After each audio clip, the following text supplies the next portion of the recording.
Yes. Today, I still at home. They asked me to go mountain to go to beach to with them, but I don't have. I had nowhere to go. Um, I feel that I am only me when I am with myself. No one beside me at all. I can do anything I like. I can read at home. I can read a book. I can go to the park to play shuttlecock. Uh, and I feel that I can find happiness when I'm alone, not surrounded by many people. But with the days, I still have some problem. My mother health not good. She can't eat well. Eat milk. She had a small bowel. She had a small bowel. She can eat well. She like sweet stuff and orange juice. She doesn't eat right.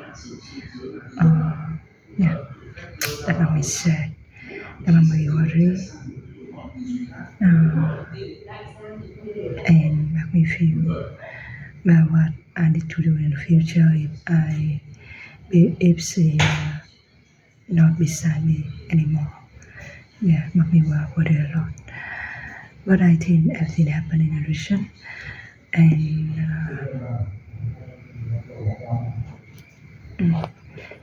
I can live long in worry. Yeah, I can live long in worry, and so uncertain about the future. I must live in depression. Well, and above all, after all, she's still there for me. Lara still there for me. I think that's the most important.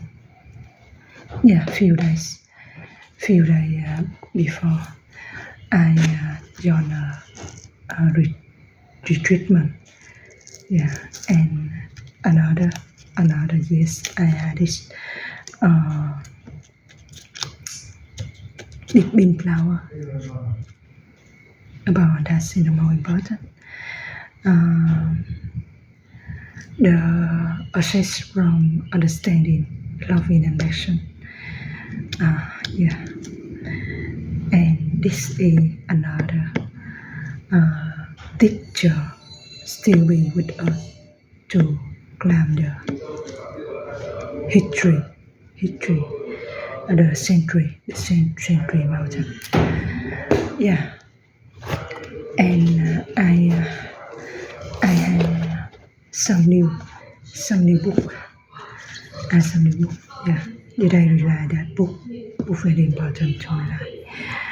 Book from master, book from teacher, and book from what I want to learn, what I want to study, and it makes me feel happy. Following the teacher is all about the bar. Diamond Suture.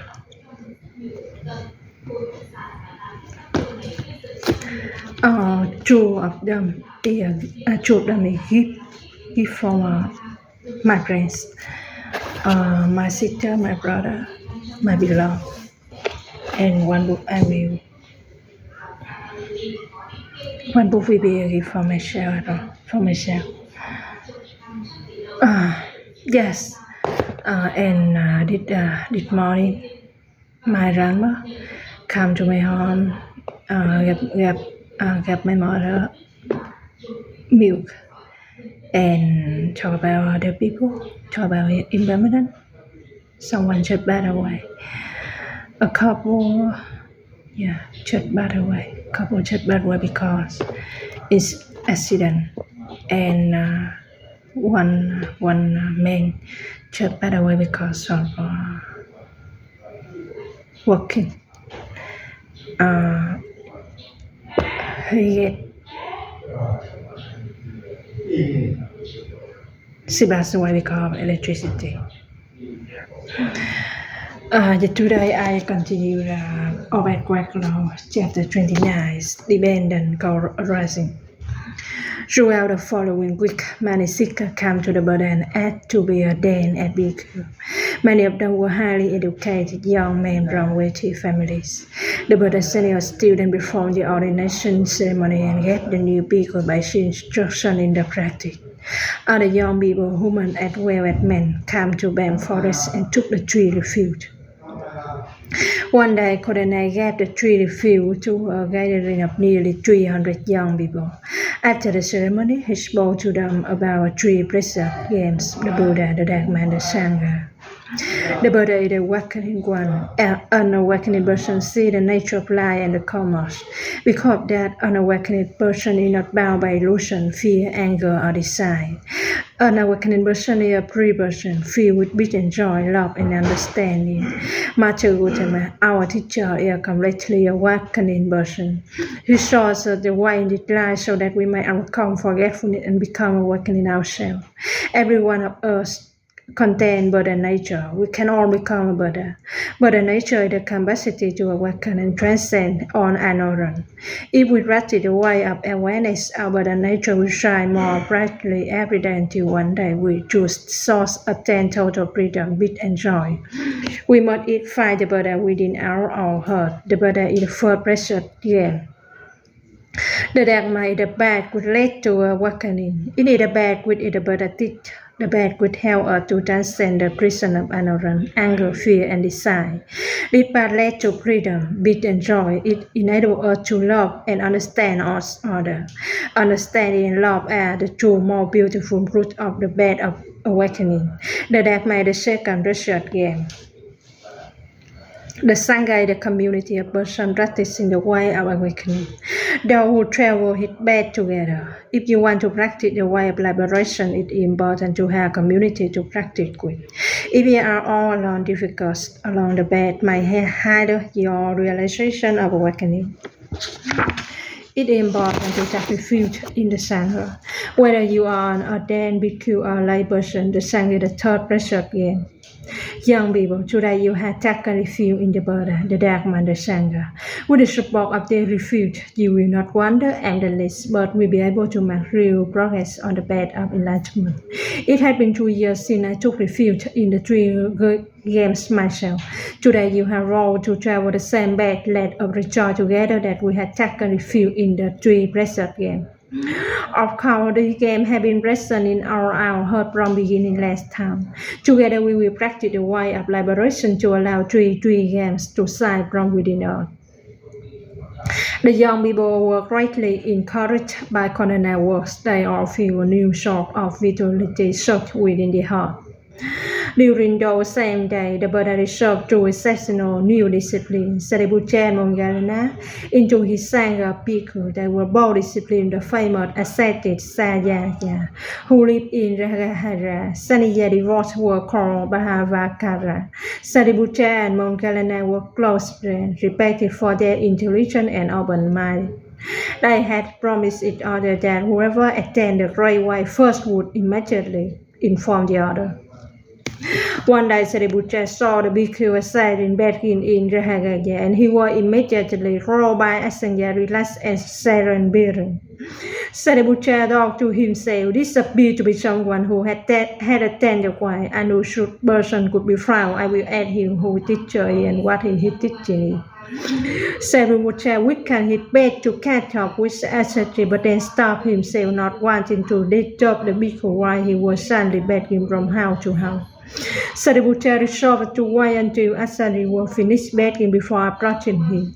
Without making himself notice, Sariputta followed Asatri. When Asatri borrowed fuel with offering and he returned to leave the city, Sariputta joined his bounds in respectful greeting and said, "Monk, you ready? I shall speak and come." Your joy and understanding sign the way you walk in the impression you find in your every ritual. Please allow me to add who your teacher is and at what practice center you reside, what method does your teacher teach.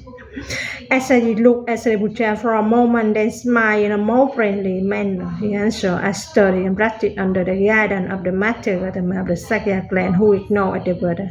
Here presently do near Supasita temple in the palm forest. Sariputra brightened. What is he teaching? Can you say it with me? The Buddha teaching is deep and lovely. I have not read it fully. Yes, you should come and receive the teaching directly from the Buddha. But Sariputra implored Assaji, please can you share with me even a few words of the Buddha teaching? It would be so precious to me. I will come for more teaching later. Assaji smiled and recited rock sagata from interdependent origin. All things are right and all things best away. So did the perfectly enlightened one.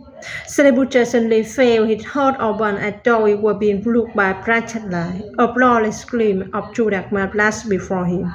He bowed to Assaji and quickly ran to sit his friend Morgana. When Morgana saw Sariputra's radiant face, he asked, my brother, what had made you so happy? Can you afford the two beds? Please tell me, brother. Sariputra related what had just happened when he recited the Gata for Morgana to hear. Morgana also felt a certain blessed apply illuminate in heart and mind. Suddenly he saw the universe as an interconnected net. This world because that world. This arrow because that arrow. This world not because that world not. This passed away because that passed away.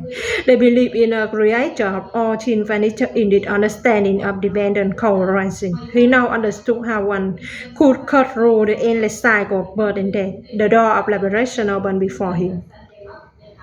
Morgana said, brother, we must go to the Buddha at once. He is the teacher we have been waiting for. Sariputra agreed, but reminded him, what of the 250 Bhavakara brothers who have long placed their faith and trust in us as elder brothers of the community?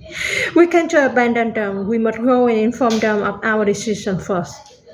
The two friends make their way to the Bhavakara men wearing play and explain to their fellow practitioners their decision to leave the community and become disciples of the Buddha. When the Bhavakara heard that Sariputra and Moggallana were about to leave them, they were grieved. The community would not be the same without the two elder brothers, and so they all expressly decided to follow them and become disciples of the Buddha too. Sariputra and Moggallana went to the master Sanaya and told him of the decision of the community. He entreated them to saying, you remain here, I will transfer the leadership of the community to you. He said it 3 times, but Sariputra and Moggallana had made up their minds. They said it better matter. We embark on a spiritual path in order to find liberation and not to become religious leader. If we do not know the true path, how can we lead others? We must seek out the Master Gautama, for he had attained the path we had long sought for. Sariputra and Moggallana protected themselves before Sanya and then departed, followed by the order of Bhavakara. They walked to Barn Forest, where they all protected before the Buddha and asked to be ordained. The Buddha spoke to them about the Four Noble Truths and accepted them as a bhikkhu in his Sangha. After the ordination ceremony, the number of bhikkhus in Bangkok number 1,250. Here ends Book 1.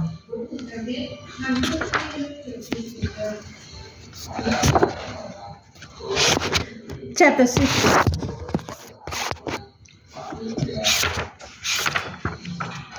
Lady Visakha grabbed. After Ambalatika, the Buddha went to teach in Nalanda and then to Kamba, a large city in the state of Anga. Anga were popular and fertile religion under the tradition of King Bimbisara. There the Buddha grew in a cool forest by younger lake, where many dragons, lords of flowers grew. People came in great number to listen to the Buddha teach. A young wealthy Brahman named Sunandanda also came to meet the Buddha. Sunandanda was known and admired the reason for his attitude intelligence. Several of his friends encouraged him from paying a visit to the Buddha. They felt a visit by Sunandanda would run to more pretty to a monk Gautama. Sunandanda smiled and said that he not want to pass up on an opportunity to meet a man like the Buddha. Buddha, who were known to process uncommon insight, so the generally presented, say 1 in 1,000 years, he said. I must go to deepen my own knowledge, said Sonanada. I want to see in which area Mon Gautama seek me and in which area I seek Mon Gautama. Several hundred Brahmans decided to join Sonanada. They worked together, placed their faith in Sonanada. They were sure he would show the teaching of the kind to be superior to that of the Buddha. They knew Sonanada would not bring sense to the Brahman. When Sonanada stood before the Buddha, who were already surrounded by dense glory, he faltered for a moment, not knowing how to begin. The Buddha assisted him by speaking forth. He said, Sonanada, can you tell us what characteristics are essential to be a true Brahman? If necessary, please cite the Buddha as evidence. Sonanada was pleased. The Buddha was his particular field of specialty. He said, Mon Gautama, an authentic Brahman possesses 5 characteristics: unattractive appearance, skill intent in performing ritual, purity of look that can be trained back 7 generations, visual action, and wisdom. The Buddha added, of those 5 characteristics, which are the most essential, can one still be a true Brahman if any of the other characteristics are absent? Sonanada reflected and responded that the last 2 characteristics were that only one truly indispensable. Physical beauty, skill in chanting and performing ritual, and purity of look were not absolutely essential. Here is Sonanada said that he told the 500 Brahmans that had accompanied him. They all stood and shook their arms to challenge Sonanada's statement. They felt that he had been swayed by the Buddha questioning that his response were an embarrassment to the cattle. The Buddha turned to them and said, Honored guests, if you have faith in Sonanada, please be quiet and allow him to continue speaking with me. If you no longer have faith in him, ask him to sit down and I will speak with any one of you instead. Everyone fell silent. Sonanada looked at the Buddha and said, Mon Gautama, please allow me to address a few words to my friends. Sonanada turned to his fellow and pointed to a young man sitting in the front row of the ground. He said, Do you see my cousin, Anka here? Anka is handsome and an elegant young. His demeanor is refined and noble. Few, except Mon Gautama, can compete with his handsome look. Anka is also well versed in the Veda. He possesses skills in chanting and performing ritual. He can claim purity of look traced back 7 generations on both sides of his family. No one can deny that he possesses the 3 characteristics. But later support that Anka was wrong, whom a murder, rob, rape, and lie of what value would have checked in look, chanting skill, and purity of look be there? This friend, we must admit that visual action and wisdom are the only 2 characteristics truly essential to be a true Brahman. They are truth for all, not just a private truth for Mon Gautama. The crowd applauded with approval. When the applause dies down, the Buddha asked Sonanada of 3 true characteristics, visual action and wisdom, is one more essential than the other? Sonanada answered, Mon Gautama, visual action developed from wisdom, and wisdom is retained to visual action. They cannot be separated. It's like using one hand to wash another, or using one foot to scratch the other. Visual action and wisdom assist and nurture each other. Visual action enables wisdom to survive. Wisdom enables action to grow even more visual. These 2 qualities are the more precious thing in the life. The Buddha responded, Excellent Sonanada, you speak the truth. Visual action without the 2 more precious things in life. Can you tell us more? How can you develop visual action and wisdom to the highest degree? Sonanada smiled on his palm. He bowed to the Buddha and said, Master, please guide us. We know the principle, but you are the one who has actually attained the true path. Please tell us how to develop visual action and wisdom to the highest degree. The Buddha spoke to them about the path of liberation. He told them of the 3 steps to enlightenment: birth, precept, concentration, and understanding.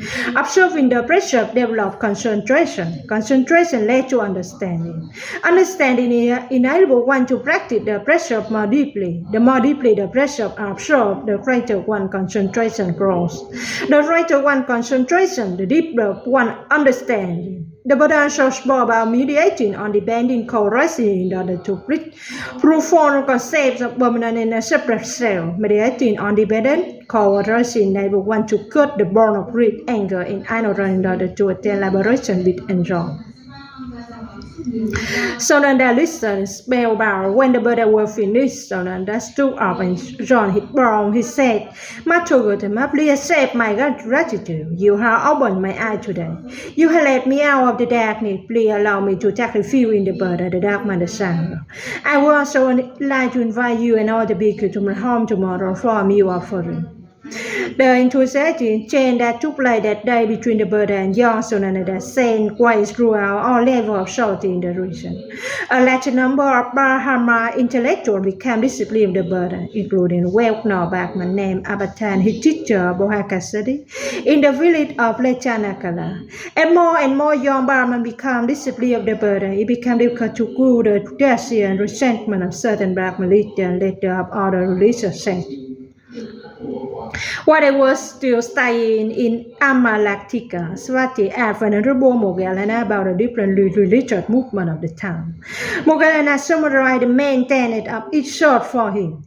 First of all, they were the sort of Puranakasapa. His follower was skeptical about moral and ethics, maintaining that good and evil were only concepts that resulted from habit and convention.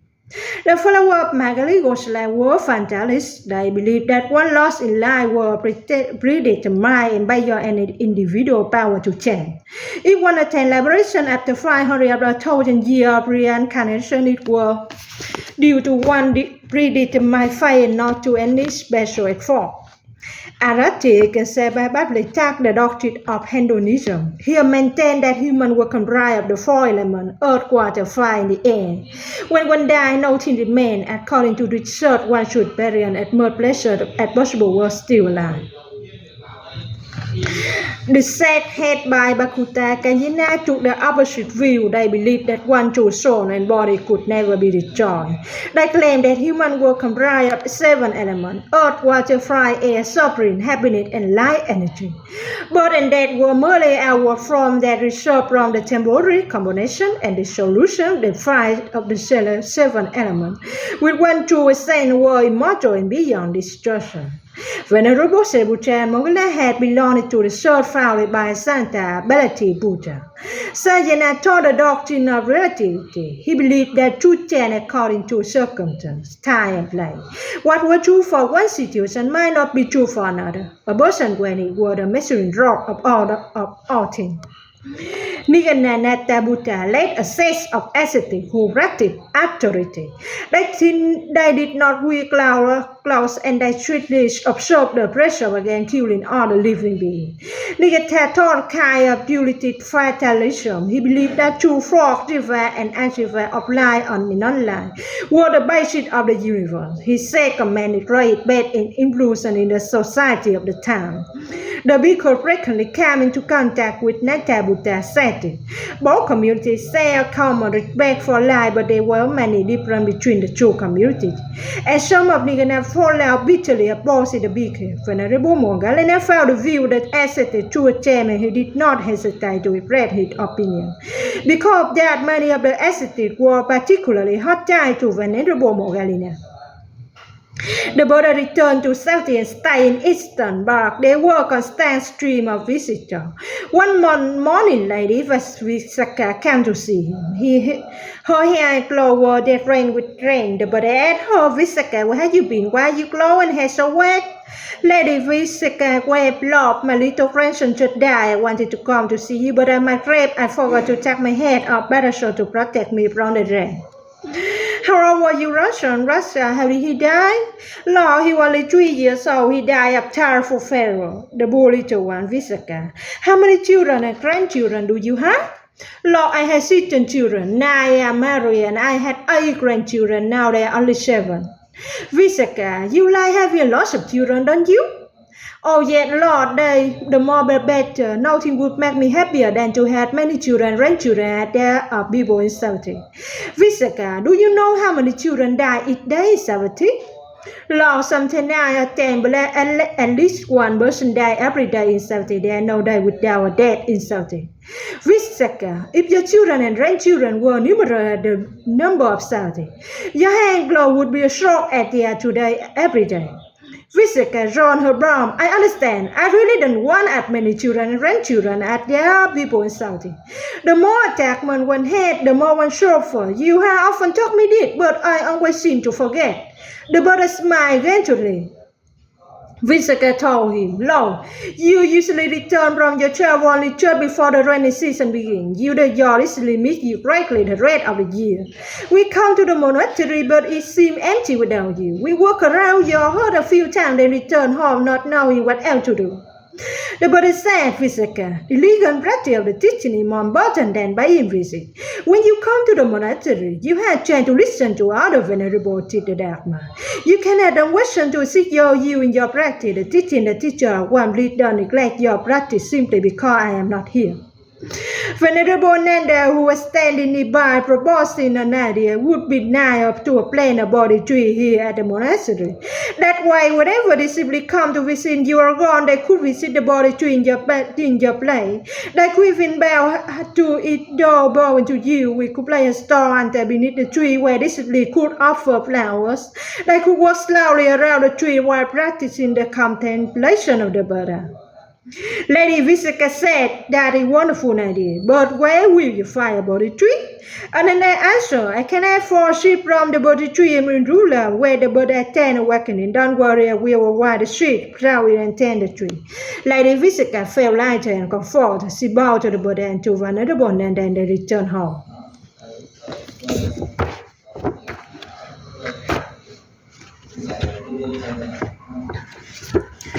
Chapter 28, Ban Forest. The morning had arrived for the Buddha to depart from Gasya and make his way to Rahajata. Uruvela Kashyapa asked the Buddha to allow the entire Sangha to accompany him. The Buddha was reluctant, but Kashyapa explained how easily 900 bhikkhu could travel together. There would be many forests around Rahajata where the bhikkhu could do. They could bathe in the many villages there, and well as in the capacity city itself, making contact with many local people. Moreover, added Kashyapa, the number of bhikkhu would now to left for the population of Gaya to support. Everything would be easier in Rahagaya, seeing how knowledgeable Uruvela Kashyapa were about the situation in Magadha. The Buddha agreed to let the 900 bhikkhu join him. The Kashyapa brother divided Sangha into 36 groups of 25 bhikkhu. Each group was led by a senior student. This arrangement allowed the bhikkhu to make even greater progress on the path. Then they would need for them all to teach Rahaja. Each morning they practiced in small village and ate silently in the forest of field. When they finished eating, they began to walk again. Generally in the our small group, the shy bhikkhu walking quietly slowly make a deep impression for all shoulder. When they near Rahagata, Uruvela Kashyapa led them to Bomb Forest, where the Subhadita temple was located. Bomb Forest was only 2 miles south of the capital. The next morning, the bhikkhu took the brow and went back in the city. They walked single file in their small group, taking calm, slow step. They held their bows strangely while the eye looked straight ahead, following with the Buddha's instruction. They stood before it house within discriminating whether it belonged to rich or poor. If no one appeared after a few moments, they moved on to the next house, while suddenly waiting for food offering to be made. They mindfully observing their breath. When they receive a food offering, they bow in hand. They never make any comment about whether the food looked good or bad. Sometimes the lay person making the offer asked the bhikkhu a few questions about the Dharma. And the bhikkhu answered truthfully to the best of his ability. The bhikkhu explained that he belonged to the Sangha of Gautama Buddha. He would speak about the 4 noble truths, the 5 precepts for the laity, and the noble eightfold path. The bhikkhu already returned to Brown Forest by noon to say their meal in silence before listening to a discourse on the Dharma given by the Buddha. Afternoon and evening were reserved for meditation practice. But after the noon hour, no one in the city saw the serpent robe bhikkhu. By the end of 2 weeks, more of the city were aware of the presence of the Buddha Sangha on cool afternoon. Many lay persons came to Brown Forest to meet the Buddha and to learn about the way of awakening. Before the Buddha had a chance to visit his friend, the young king Sanya Bimbisara had already learned of the Buddha presence. Sure that the new teacher was the same young monk he had met on the mountain. He moved his chariot and ordered it driven to Brown Forest. Many other chariots followed it for her had invited over 100 highly regarded Burman teacher and intellectual to join him. When they reached the edge of the forest, the king stepped out of his carriage, accompanied by the queen and the song bring Asatasu. When the bird were informed of the king's arrival, he and Uruvula Kapshababashno went out to greet him and all his guests. All the bhikkhu were sitting in great city on their circle, waiting to hear the bird Dharma talk.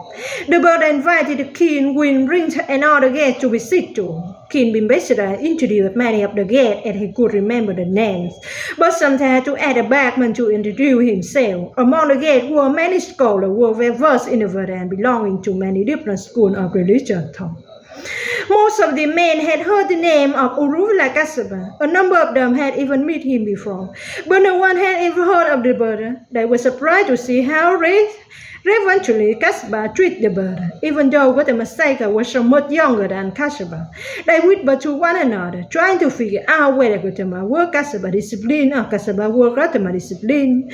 Aware of their confusion, Uruvula Kassapa stood up and approached the Buddha. He joined his bomb and spoke clearly and with respect to Gautama, the enlightened one.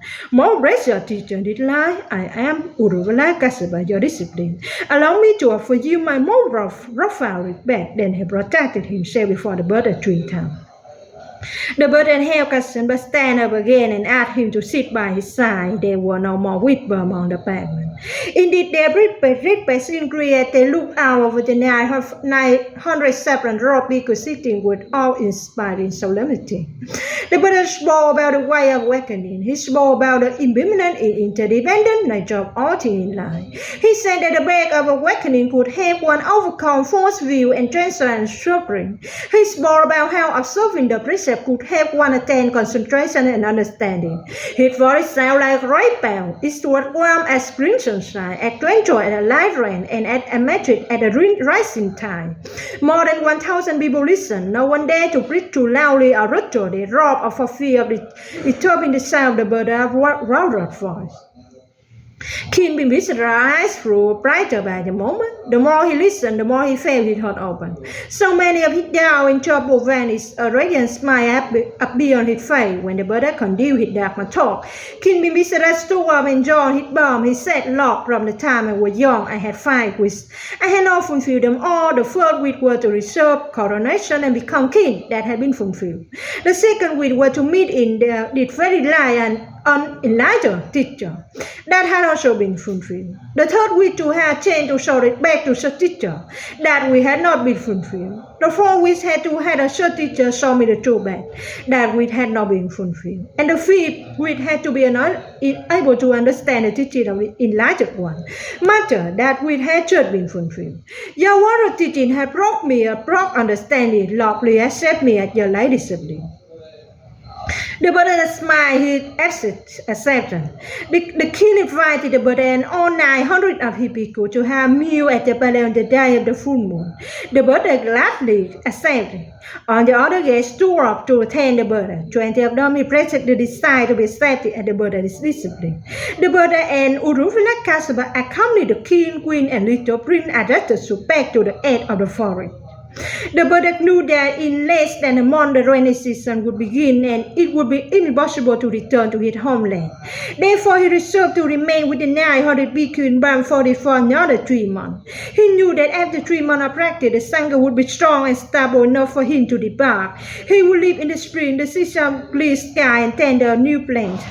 King Bimbisara began at once to prepare for the reception of the Buddha and his bhikkhu. He planned to serve them in a great palace called packed with fabric. He called to his people to dare the street with lanterns and flowers to welcome the Buddha and his Sangha. He invited a great many other people to attend, including all the members of the government and their families. Children close to the age of 12 years old, Prince Asatu were invited too. Knowing that the Buddha and had bhikkhu and did not allow others to kill for the sect, he ordered that only delicious vegetarian food be prepared. They had 10 days to prepare for the reception. Yeah, I will return later.